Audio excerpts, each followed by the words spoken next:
बिस्मिल्लाहिर्रहमानिर्रहीम। अस्सलाम वालेकुम नाजरीन, मैं हूं साजिद फ़ारूक और आप देख रहे हैं आपका अपना यूट्यूब चैनल 2TV। नाजरीन, इस वक्त मौजूद हैं हम यहाँ पार्लियामेंट हाउस में और कौमी असम्बली का इजलास जो मुलतवी हुआ था 12:30 बजे तक के लिए, अभी तक दोबारा इजलास शुरू नहीं हो सका और अब 1 बज गया है।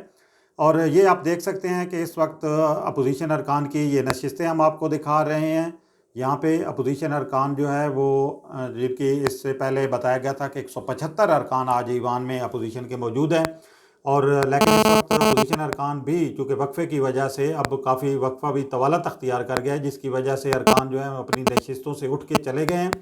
ये दूसरी तरफ आप देख सकते हैं, ये जो आप आपको दिखा रहे हैं ये हुकूमती अरकान की नशिस्तें हैं और हुकूमती अरकान की नशिस्तें भी जो हैं वो खाली नज़र आ रही हैं। आज सुबह जब इजलास शुरू हुआ था, ये आप देख सकते हैं, ये हुकूमती अरकान की नशिस्तें हम दिखा रहे हैं आपको।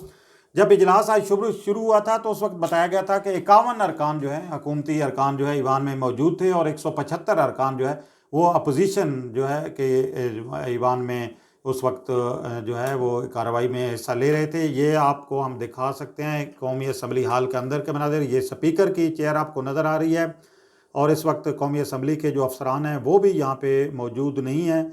और ये जो आप ऊपर गैलरी देख रहे हैं ये स्पीकर की गैलरी है, जिसमें स्पीकर के मेहमान जो है वो यहाँ पे बैठते हैं। ये आगे ये जो गैलरी बिल्कुल सामने आप देख रहे हैं ये जो है सेनेट की गैलरी है, जिसमें अरकान सेनेट बैठते हैं। इस वक्त भी यहाँ पे सेनेट के मुख्तलिफ अरकान और साबिक अरकान सेनेट यहाँ पे जो है वो आपको नज़र आ रहे हैं। ये आगे वो गैलरी है जो हुकूमती अरकान की गैलरी जिसको कहा जाता है। और आज जब अगर रायशुमारी होती है, डिवीज़न होती है, तो जो अपोजिशन अरकान की ये गैलरी जो है ये आपको नज़र आ रही है। यहाँ पे जब आज रायशुमारी होगी तो अपोजिशन अरकान जो है इस गैलरी के अंदर जो है वो जाएंगे, जबकि इसके बिल्कुल अपोजिट दूसरी तरफ जो है वो हुकूमती अरकान की गैलरी है। डिवीज़न के वक्त जो है वो वहाँ पे बैठते हैं। रमज़ानुल मुबारक का चूँकि महीना है, आम तौर पर आम दिनों में जब इजलास होता है तो यहाँ पे अरकान के लिए जो है खाने का और चाय का इंतज़ाम भी किया जाता है इस गैलरी के अंदर। यहाँ पे अंदर भी नशिस्तें जो हैं वो लगाई गई हैं। ये आगे जो आपको नज़र आ रहा है ये जो गैलरी है, ये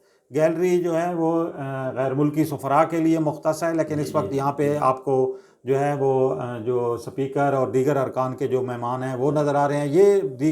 ये आगे जो गैलरी है ये भी मेहमानों के लिए मुख्तस है। ये आप देख सकते हैं इस वक्त ख़वातीन यहाँ पे, और ये तमाम जो है ये गैलरी, ये ऊपर जो है ये जो है हम नज़र आ रही है ये जो जर्नलिस्ट की जो गैलरी है यहाँ पे, और यहाँ पे अरकान जर्नलिस्ट आपको नज़र आ रहे हैं। नीचे जो है ये मेहमानों की गैलरी है और देख सकते हैं इस वक्त। लेकिन अभी हम आपको दिखाते हैं कि यहाँ पे जो अपोजिशन अरकान है वो बड़े जो उनकी तादाद है वो आज फुल स्ट्रेंथ के साथ यहाँ पे ईवान में आए हुए थे, अभी गैलरी में मौजूद हैं। चूँकि बहुत ज़्यादा तवालत अख्तियार कर गया जो इजलास में वक्फा दिया गया था 12:30 बजे से, आप देख रहे हैं 1 बजे से ऊपर टाइम हो गया है।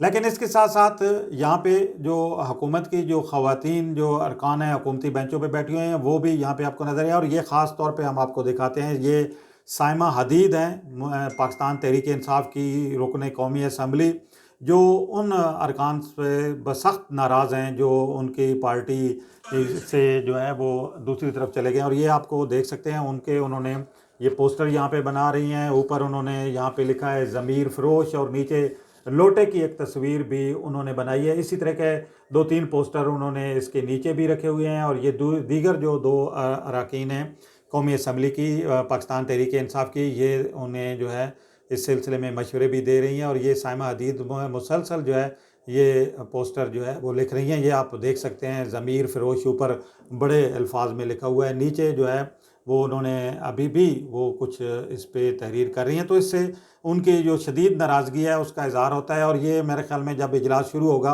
उसके बाद शायद वो जो है ये पोस्टर भी जो है ईवान में लहराएंगी। दूसरी तरफ अगर हम बात करें इजलास के हवाले से, तो इजलास काफ़ी जो है वो अब वक्फा चूँकि बढ़ गया है, तो यही वजह है कि थोड़ी देर पहले हमने देखा कि अपोजिशन रहनुमा जो हैं जिनमें राजा परवेज़ अशरफ, राना सनाउल्लाह, सैयद नवीद कमर, सरदार अय्याज सादिक और ख्वाजा साद रफ़ीक और JUIFA की जो रुकन कौमी असम्बली हैं वो जो है वो वहाँ पे स्पीकर के पास गए हैं और अब इस वक्त उनकी स्पीकर के साथ मुलाकात हो रही है और स्पीकर से ये वो जो है वो चाहते हैं अपोजिशन रहनुमा कि इजलास जो है वो जल्द से जल्द शुरू किया जाए। लेकिन एक इंटेंशन हमें नज़र आ रही है कि शायद जो है ये इजलास जो है तवालत अख्तियार कर जाए और जिस तरीके से ये कहा जा रहा है कि ये मुख्तलिफ यहाँ पे लोग तबसरा भी कर रहे हैं, अपनी राय का इजहार भी कर रहे हैं और ये भी कह रहे हैं कि ये इजलास जो है हो सकता है कुछ दिन जारी भी रहे आगे और अरकान जो है ख़ास तौर पर अपोजिशन अरकान जो है वो जो चाहते हैं कि ये इसको जल्द से जल्द मामले को निपटाया जाए, लेकिन हुकूमती अरकान जो है उनकी ये यकीनी तौर पे कोशिश है। और जिस तरीके से वज़ीर ख़ारजा शाह महमूद कुरैशी भी बात कर रहे थे तो उनके ये लगता ये है कि लंबी लंबी तकारीर करके वो अपोजिशन को शायद थकाना चाहते हैं। आज का इजलास बहरहाल देखें, अब वक्फे के बाद जो है वक्फा कितनी देर में ख़त्म होता है, नमाज का वक्फा भी, अब नमाज का वक्त भी शुरू होना हुआ चाहता है और यकीनी तौर पर जो है वो स्पीकर को अपोजिशन जो रहनुमा जो गए हैं उनके वो कायल करने की कोशिश कर रहे हैं कि जल्दी से जल्द जो है इजलास जो है वो शुरू किया जाए। लेकिन अभी तक जो है वो इजलास हमें जल्द शुरू होने के जो कोई आसार नज़र नहीं आते। मियाँ शहबाज शरीफ भी काफ़ी देर ईवान में बैठे रहे लेकिन उसके बाद फिर वो भी उठ के चले गए। लेकिन उससे पहले जब वक्फा किया गया था तो बिलावल भुट्टो जरदारी और आसिफ अली जरदारी जो है फौरी तौर पर उठ के जो है वो लाबी में चले गए थे। ये आप देख सकते हैं कि अरकान जो है जो ईवान में मौजूद भी हैं वो खुशगपियों में मशरूफ़ हैं और स्पीकर का इंतज़ार किया जा रहा है कि किस वक्त वो इजलास शुरू करते हैं।